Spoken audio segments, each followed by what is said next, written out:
Hello friends.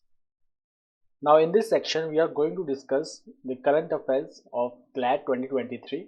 So in this section we have seen the change in pattern, actually change in trend. So एक चीज constant थी कि there were 35 questions, that was constant. Okay. उसके बाद if we will just see number of passages have been reduced. पहले क्या था that we had 7 passages and 35 questions.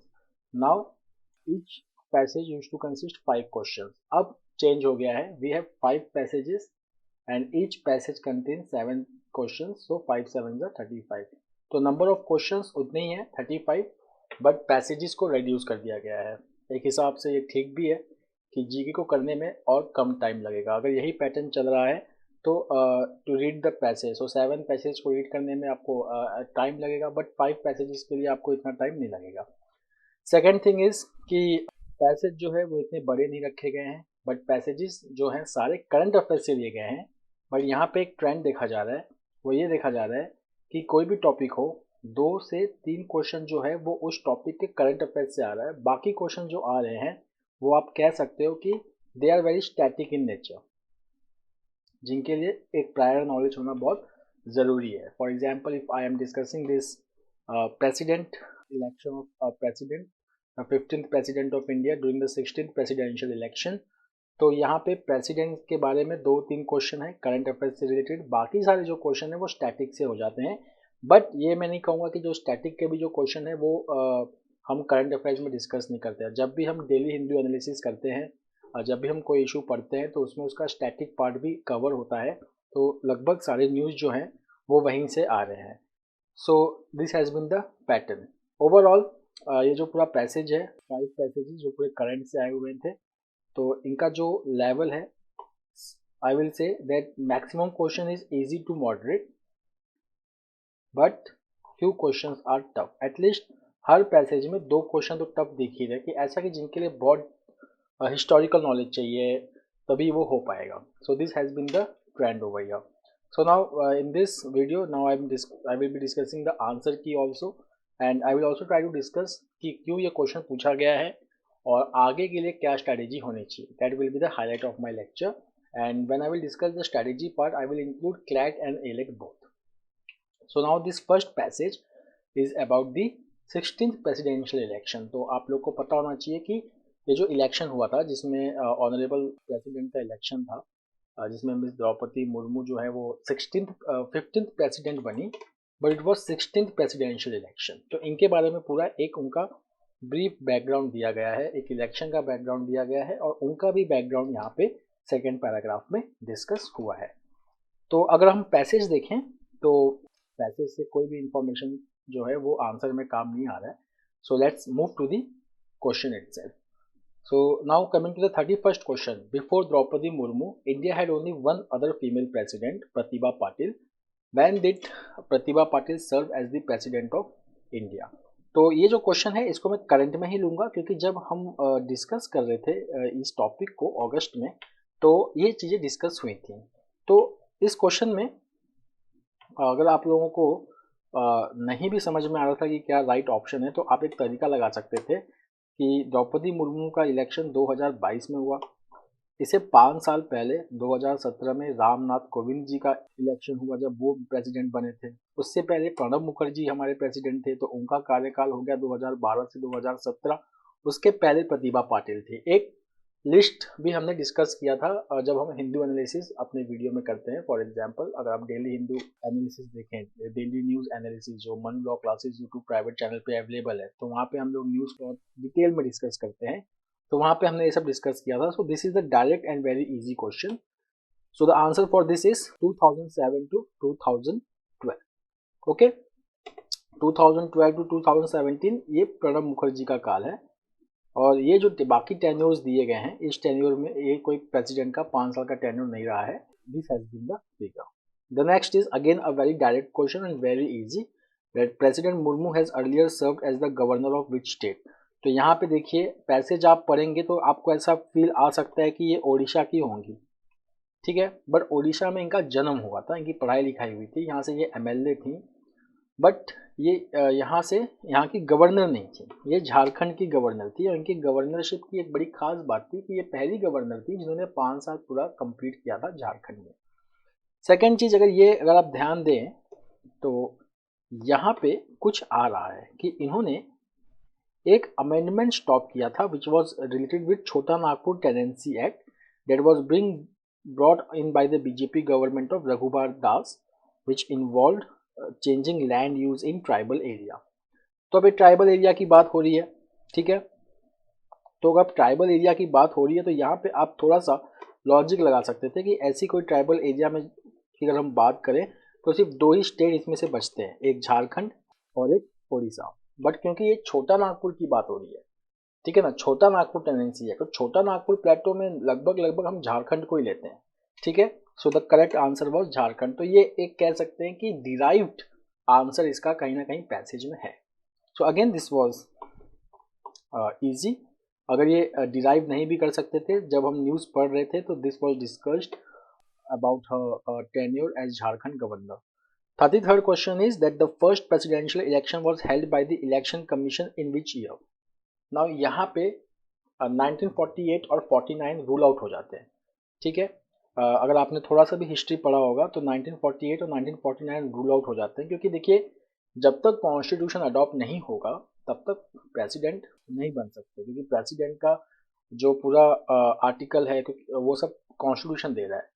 तो 1949 26 नवंबर 1949 को हमने कॉन्स्टिट्यूशन अडॉप्ट किया, ठीक है।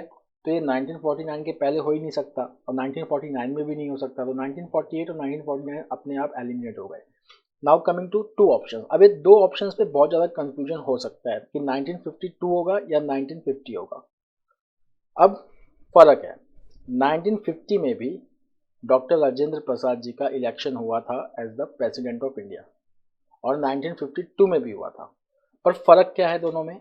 जो 1950 का जो इलेक्शन था वो इलेक्शन कमीशन ने नहीं किया था, उनको इलेक्शन कमीशन ने इलेक्ट नहीं किया था, उनको कॉन्स्टिट्यूएंट असेंबली ने इलेक्ट किया था, ओके। बट जो 1952 में जब वो इलेक्ट हुए थे एज द प्रेसिडेंट, तब ये इलेक्शन जो है वो इलेक्शन कमीशन ऑफ इंडिया ने कंडक्ट किया था उनका इलेक्शन, ठीक है। So that's why 1950 will become wrong and the correct answer will be 1952। Fine. Now coming to the 34th one, the Rashtrapati Bhavan was formerly known as Viceroy's Palace। अब देखिए ये जो क्वेश्चन है, कहीं ना कहीं ये जो क्वेश्चन जो हम सेंट्रल विस्टा रीडेवलपमेंट प्रोजेक्ट पढ़ते हैं ये एक्चुअली उससे रिलेटेड है। देखिए एक ही टॉपिक में वेरिएशन बहुत ज़्यादा है, तो भी इस क्वेश्चन को अगर हम देखें, the Rashtrapati Bhavan was formally known as the viceroy's palace during colonial times. Where did the Governor General reside before the transfer of the British capital to Delhi in 1911? ठीक है, ये आंसर क्वेश्चन है। अब यहाँ पे अगर आप एलिमिनेशन पे आओगे तो रायसीना पैलेस को आप एलिमिनेट कर दीजिए, सेक्रेटेरिएट बिल्डिंग को आप एलिमिनेट कर दीजिए। सेक्रेटेरिएट बिल्डिंग है और यहाँ पे रेजिडेंस की बात हो रही है, तो सेक्रेटेरिएट बिल्डिंग अपने आप एलिमिनेट हो गया। रायसीना क्यों होगा? क्योंकि रायसीना हिल्स पे ही आज का प्रेसिडेंट हाउस है, ठीक है। पर यहाँ पे हम क्या कह रहे हैं, before the transfer of British capital to Delhi, तो दिल्ली के पहले ब्रिटिश कैपिटल कहाँ पे था? कोलकाता में था, तो दिल्ली का कोई प्लेस हो ही नहीं सकता, तो बी और सी गेट्स एलिमिनेटेड। राइटर्स बिल्डिंग और बेलवेडर हाउस के ऊपर आपको कंफ्यूजन हो सकता है, पर जो राइटर्स बिल्डिंग था it was one of the secretariat house you can say, ठीक है। आज जो वेस्ट बंगाल का जो पूरा चीफ मिनिस्टर का ऑफिस ये सब है वो सब राइटर्स बिल्डिंग में ही है। अब हम आते हैं बेलवेडरे हाउस और राइटर्स बिल्डिंग। तो राइटर्स बिल्डिंग जो है वो एक ऑफिशियल प्लेस हो गया, ठीक है। अब हम आते हैं, एक ही ऑप्शन बचा बेलवेदरे हाउस, तो आंसर की में एक्चुअली बेलवेदरे हाउस है। बट यहाँ पे अगर आप देखेंगे बेलवेदरे हाउस, तो yes this is true that Belvedere House was once the official residence of governor generals, ठीक है। बेलवेदरे हाउस या इसको बेलवेदरे एस्टेट भी कहते हैं, ये कलकत्ता के अलीपुर में है, अलीपुर करके एक इलाका है वहाँ पे है। और अब यहाँ पे नेशनल लाइब्रेरी म्यूजियम ऐसा कुछ यहाँ पे एस्टेब्लिश है, नेशनल लाइब्रेरी म्यूजियम कह सकते हो आप, ये अब इस बेलवेदरे एस्टेट में है। पर यहाँ पे एक चीज़ है जो कंप्लीट इन्फॉर्मेशन के में आप जाएंगे तो बेलवेदरे हाउस के बाद भी कलकत्ता में एक जगह था जहाँ पे लोग जो गवर्नर जनरल्स रहते थे, उस जगह का नाम है government house. So the chronology goes like this. जो जितने भी गवर्नर जनरल थे वो पहले बेलवेदरे हाउस में रहते थे, फिर गवर्नमेंट हाउस में रहते थे, फिर जब कलकत्ता से जब दिल्ली ट्रांसफर हुआ capital, then they came to Rashtrapati Bhavan और वाइसरॉयज पैलेस। तो the chronology goes like this. But अब क्योंकि ऑप्शन में कहीं गवर्नमेंट हाउस दिया नहीं हुआ है, so Belvedere House becomes the right option. ठीक है, अब एक गवर्नमेंट हाउस क्या है? आज का वेस्ट बंगाल का राजभवन, जहाँ पर गवर्नर रहते हैं, ये गवर्नमेंट हाउस है। तो बेलवेदरे हाउस, उसके बाद गवर्नमेंट हाउस, उसके बाद viceroys palace in Delhi. Then 35th, who among the following was a candidate in the elections for the Vice President of India in 2022? Now see, इस क्वेश्चन को अगर आप नहीं भी जानते थे करेक्ट आंसर, तो इसमें तीनों ऑप्शन बड़े आराम से एलिमिनेट होते हैं। एम वेंकैया नायडू, ये तो हमारे वाइस प्रेसिडेंट थे ही, इन्होंने इलेक्शन के लिए दोबारा गए नहीं थे, तो एम वेंकैया नायडू एलिमिनेट हो गया। प्रेसिडेंशियल इलेक्शन में अपोजिशन के कैंडिडेट थे यशवंत सिन्हा, तो ये एलिमिनेट हो गया। देन आर वेंकट रमन, ये हम 90s की बात कर रहे हैं, उससे पहले की बात कर रहे हैं, ठीक है, तो ये एलिमिनेट हो गया। तो करेक्ट आंसर क्या बचा? Margaret Alva. So this is also an easy question. आगे बढ़ते हैं। Again it is a very easy question that voting in an Indian presidential election is through. So the correct answer is a proportional representation system through a single transferable vote cast through a secret ballot. Okay, so option B is correct. ये बहुत ही easy question था क्योंकि ये हमने बहुत ज़्यादा discuss किया हुआ था जब हम डीएनए डेली न्यूज़ एनालिसिस कर रहे थे न्यूज़पेपर में से। ओके, अब ये सिस्टम क्या होता है, इन शॉर्ट में बता दे रहा हूँ कि इसमें ये होता है कि हर कैंडिडेट जो है, जितने भी इलेक्टर्स होते हैं कॉलेजियम्स, इलेक्टोरल कॉलेज के, वो अपना प्रेफरेंस देते हैं कैंडिडेट का, और उसके हिसाब से जो है अगर जो सबसे कम प्रेफरेंस पाता है वो आउट हो जाता है, जो उसका सेकंड प्रेफरेंस होता है वो बाकी कैंडिडेट को जाता है। तो इस तरीके से ये चलता रहता है जब तक कोई 50% से ज़्यादा वोट न सिक्योर कर ले। Okay, so that is called as a proportional representation system through a single transferable vote cast in a secret ballot। ये प्रेसिडेंट इलेक्शन का है, ठीक है। उसके बाद बाकी सबका कोई मतलब नहीं है, बस ये मैं बता दे रहा हूँ first past the post system क्या होता है। First past the post system का मतलब विनर गेट्स इट ऑल, ठीक है। Example, suppose there are 3 candidates standing for the election, X gets 35% of vote, Y get 34% of vote, suppose 34% of vote, okay, yeah, and the next 31% of vote goes to Z। पर यहाँ पे सबसे ज़्यादा vote किसके पास आया? X के पास। It is 35%, it means 65% of the people do not want X, but then also X will, that is called as first past the post system। तो जो जनरल इलेक्शन होता है इंडिया में, that is based on first past the post system। Then who was the first Dalit to hold the office of the President of India? So K.R. Narayanan. That is again a factual question and easy one. Kochiril Raman Narayanan. Now coming to Lamra. Lamra was in the news. The Hindu analysis जब मैं कर रहा था तो इसमें पूरा एक explainer series पे पूरा लामड़ा के बारे में आया था। Okay, so lambda it is can say a conversational neural language model, कि कोई एक ऐसा टूल जो कन्वर्सेशन कर सके लाइक अ ह्यूमन, ठीक है। So it has been developed by Google. So LaMDA, LaMDA stands for language model for dialogue application. LaMDA stands for language model for dialogue application, that is LaMDA. Okay, तो इसके बारे में बात हो रही है। इसमें लामड़ा का जो है पूरा बताया हुआ है कि हाउ दिस प्रोग्राम वर्क्स, किसने किसने इसको बनाया है, ठीक है। इसमें गूगल का भी नाम आ चुका है, एज यू कैन सी, ठीक है। And at the last they are talking about in the journal Mind in 1950 mathematician Dash proposed a test to determine whether a machine was capable of exhibiting intelligent behavior, a game of imitation of some of the human cognitive function or brain function। Okay, so यहाँ पे अगर आप देखेंगे ये जो 1950 में जो mathematician की जो बात हो रही है, ये है एलन ट्यूरिंग, जिनके नाम पे एलन ट्यूरिंग अवार्ड भी है। ये मैथमेटिशियन थे, ये father of the computer system इनको समझा जाता है, या father of the artificial intelligence भी इनको कहा जाता है। ओके, तो ये एलन ट्यूरिंग की बात हो रही है। Fine, so now coming to the paragraph. This is the paragraph जहाँ पे टफ क्वेश्चंस पहले हैं, इजी क्वेश्चन बाद में है। तो स्टार्टिंग के 3 थोड़े टफ क्वेश्चंस हैं क्योंकि ये उस न्यूज़ से आ रहे हैं जो न्यूज़ मतलब बहुत डीप में, न्यूज़पेपर को बहुत डीप में पढ़ना पड़ता है, आपको न्यूज़पेपर बहुत अच्छे से पढ़ना पड़ता है, तभी आप इसको कर सकते हो। Okay, so now coming to the question number 38, whose name has been replaced with one in the passage above. Okay, so again I will rate it as an easy question. Okay, the answer is Alan Turing. Now the second one is 39th question, tricky है, ठीक है. Gary Kasparov, world chess champion, was defeated in 1997 by a supercomputer in a chess tournament. What was the name of this supercomputer? So it was quite confusing, क्योंकि Deep Mind या Deep Blue में आप थोड़ा सा confuse हो सकते थे, but the correct answer is IBM का ये सुपर कंप्यूटर था, that is Deep Blue. Then again little tough question, क्योंकि नॉर्मल नोबेल प्राइज जो है हम रिसेंट वाला याद करके जाते हैं, ठीक है, पर इसने नोबेल प्राइज 2020 का पूछा है फिजिक्स का. So the Emperor's New Mind concerning computers, minds and the laws of physics, published in 1989, was written by a British mathematician who won the Nobel Prize in Physics for 2020. Who was this mathematician? Okay, so the answer is Roger Penrose. Okay, so Roger Penrose is the answer है. The third thing what I want to tell you about this three question is that जब explainer series में lambda आया था तो ये सारे points वहाँ पे हमने DNA में डिस्कस किए थे. Okay, all these 3 points were discussed over there. Okay, now 41st, what kind of computing model resembles the way in which biological neurons exchange signals in the human brain? So यहाँ पे देखिए the options are quite close actually. Neural network, cognitive computing, natural language processing और data mining.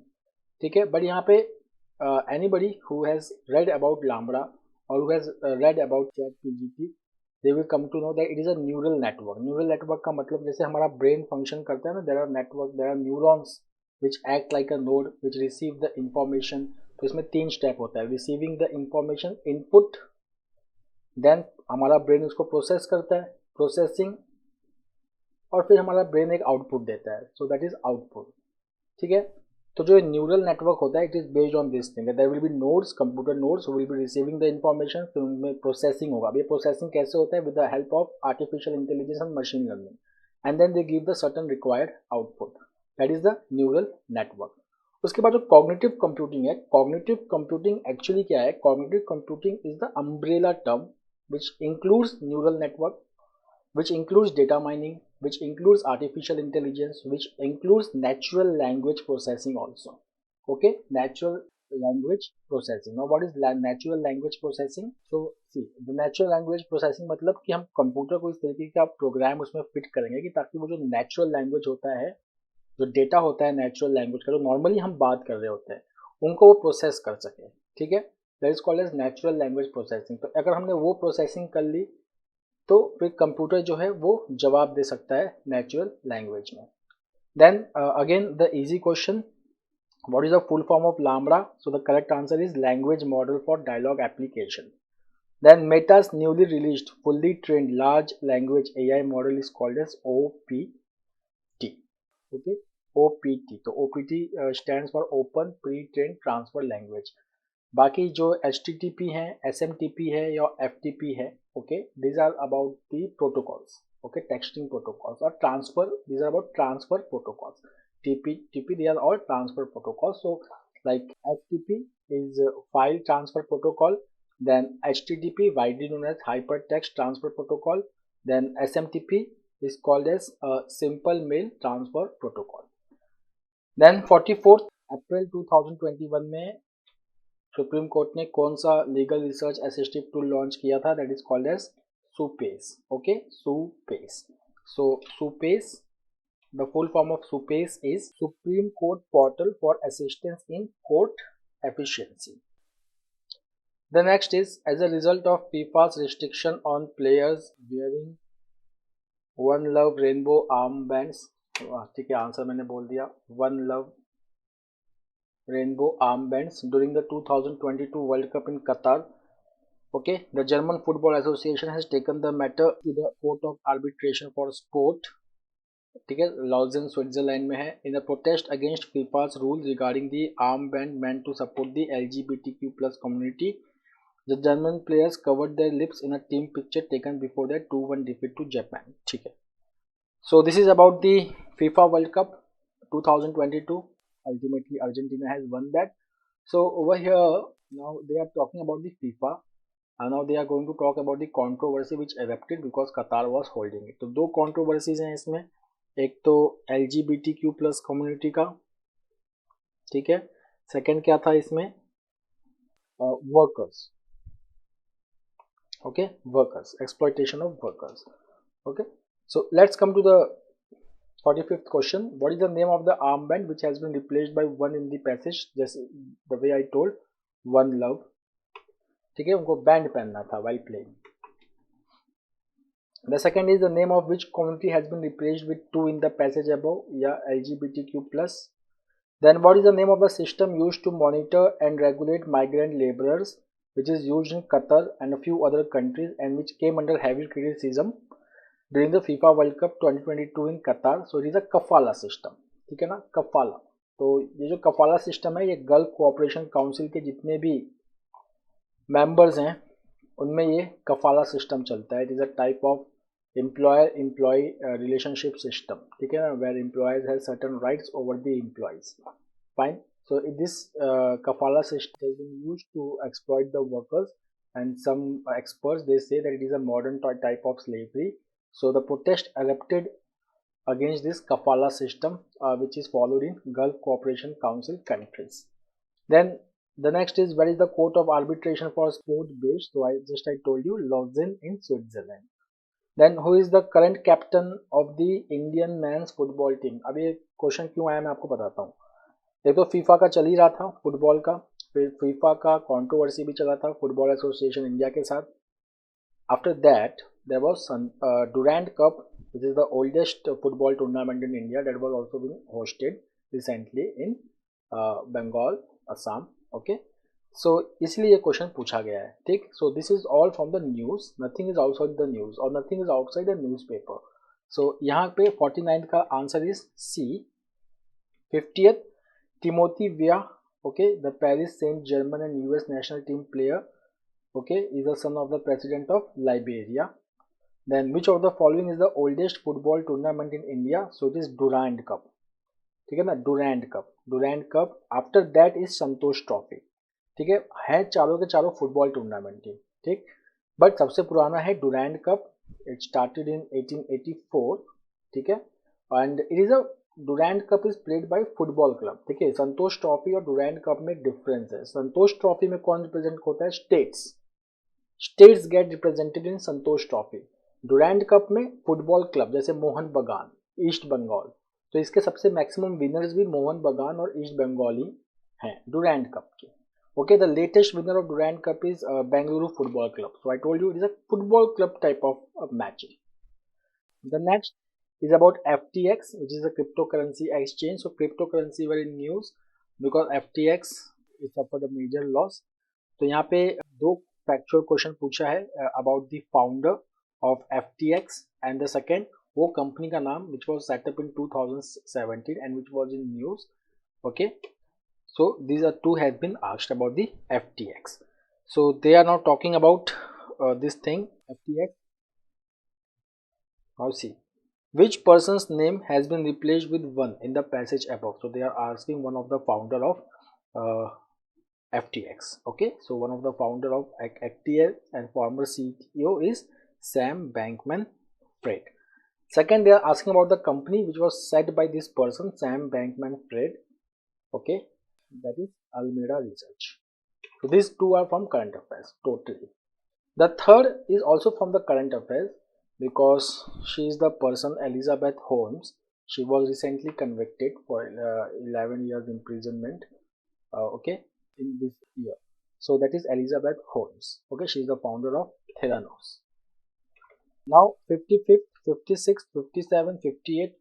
Okay, so let's see 55th. The Reserve Bank of India recently announced the launch of digital rupee wholesale segment, a form of which of the following? So these are central bank digital currency. तो ये दो form में available है, एक तो digital रूपी wholesale segment और एक डिजिटल रूपी रिटेल सेगमेंट. होलसेल सेगमेंट में कौन पार्टिसिपेट करेगा? Bank to bank.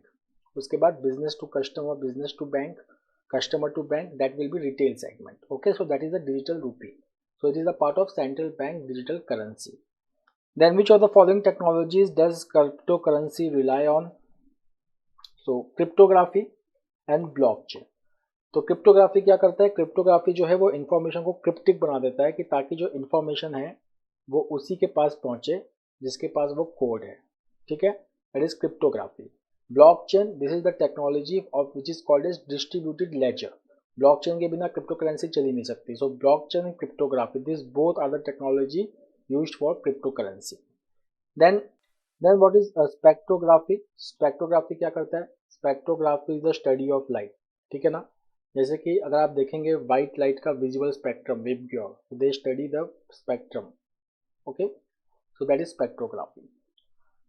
Then what is the name of the government of India owned corporation that mints coins used as a legal tender in India? So as the name suggests, a very easy question, that is Security Printing and Minting Corporation of India Limited. It is not India Infrastructure Finance Company Limited. It is not NABARD. It is not National Institute of Financial Management. They all are ruled out. You can easily do this question by elimination. Then who was the founder? थोड़ा सा एक tough question है. And who was the founder and former chairman of Satyam Computer Services Limited and was sentenced to prison and fined for a corporate governance scam, but it was in news. So the answer is B, Ramalinga Raju. Now the next is about the agriculture, the sector which is the largest employer of workforce, accounted for a sizable in gross value added of the country. So they are talking about the agriculture sector. Now they have asked this agriculture sector because agriculture sector this year has gone through many problems. एक तो जो Russia Ukraine crisis चल रहा है, फिर Indian farmers का जो issue चल रहा है, everything. Okay, then a ban on wheat, ban on broken rice, which all was imposed during this year because of decreasing yield because of erratic monsoon. So over here now they are also talking about the green revolution and other things. So let's start this analysis. Now which of the following is the largest exported agricultural product from India? So when India imposed ban on the export of rice, broken rice, so this was in news that India is the largest exporter of rice in the world. Not the largest producer, वो China है, but largest exporter जो India से सबसे ज़्यादा export होता है वो rice है, उसके बाद wheat है. Then यहाँ पे एक टफ है, that according to the provisional data released by the Directorate General of Commercial Intelligence and Statistics, India achieved record exports of agricultural exports for the financial year 2022. What was the value of India's agricultural products according to this data? Okay, so the correct answer is $50.21 million. Now this is the data derived question. सीधा crude fact आपको पूछा है, अगर आपको पता है तो आप मार्क कीजिए, अदरवाइज रिस्क लेना थोड़ा सा इसमें डेंजरस हो जाता है. Then who among the following is called the father of the wheat revolution? So see again smartly you can eliminate the option first. Shanti Swarup Bhatnagar, इनको एलिमिनेट कर दीजिए, he is a chemist. Verghese Kurien, he is known for operation flood और white revolution related to milk. दो ही नाम बचते हैं, दोनों के दोनों एग्रीकल्चरल साइंटिस्ट हैं, Dilbagh Singh Athwal and Atmaram Bhairav Joshi. So over here the correct answer is Dilbagh Singh Athwal. Then India is the world's largest producer of which of the following? So the answer is milk. What is India's ranking in the 2022 Global Hunger Index? I suppose this question was asked in ALET also. ये आप लोगों को एक benefit ही है. So the answer is 107. Then the National Commission on Farmers, constituted in December 2004, which recommended the C2 plus 50% formula for calculation of minimum support price, was chaired by. So now we know that Agriculture Ministry has set up a new subcommittee under Sanjay Agarwal about related to minimum support price. But here they are asking that who was the chairman of the National Commission on Farmers. Okay, now see. P. Sainath, journalist. Abhijit Sen, economist, who passed away this year. Okay, तो ये eliminate हो जाते हैं, ये chairman नहीं थे. Planning commission से associated थे but national commission on farmer से एसोसिएटेड नहीं थे. Ashok Gulati, he is also expert on farm economy but he is not the person. So M S Swaminathan, okay, that was M S Swaminathan who led the national commission on farmers. Okay, The next is 65th. The biodecomposer technology to avoid stubble burning around the Delhi NCR was developed by ICAR Pusa campus. So when we were discussing the issue related to stubble burning, ठीक है, so the biodecomposer के बारे में बार बार आ रहा था, which was developed by ICAR Pusa campus. So now going through this paper, so if I just see that what is the very important thing that every CLAT and ALET aspirant do, then that is reading the newspaper. Okay, reading the newspaper is very important for clearing the current affairs and GK section of CLAT and ALET both. Okay, the next is that searching for static answers. Searching for static answers, जो static में जितने भी question आए हैं वो कहाँ से आए हैं. सो over here the answer lies in editorial and explainer series. So like in Lamra we have done so many things, in FTX also so many questions has been asked. This question have come up from editorial or explainer series where the issue was discussed in a very holistic way, so the questions have come from there. So for current affairs and GK questions, persons they have to rely on reading the newspaper, which has still remained the single best source for current affairs and GK section. Okay, not only for CLAT but also for ALET. Fine. So the strategy goes like this. It is very simple. That first go through the syllabus, then past year questions, then sources for study. So for you now the sources of study will be newspaper. If you have problem in reading the newspaper, okay, so you can follow our daily news analysis on Manu Law Classes YouTube channel Private Limited, and then you can also refer to the static sources provided by many publications including Manu Law Classes Private Limited, the books which can help you in preparing the static portion for CLAT and ALET, GK and current affairs. Thank you.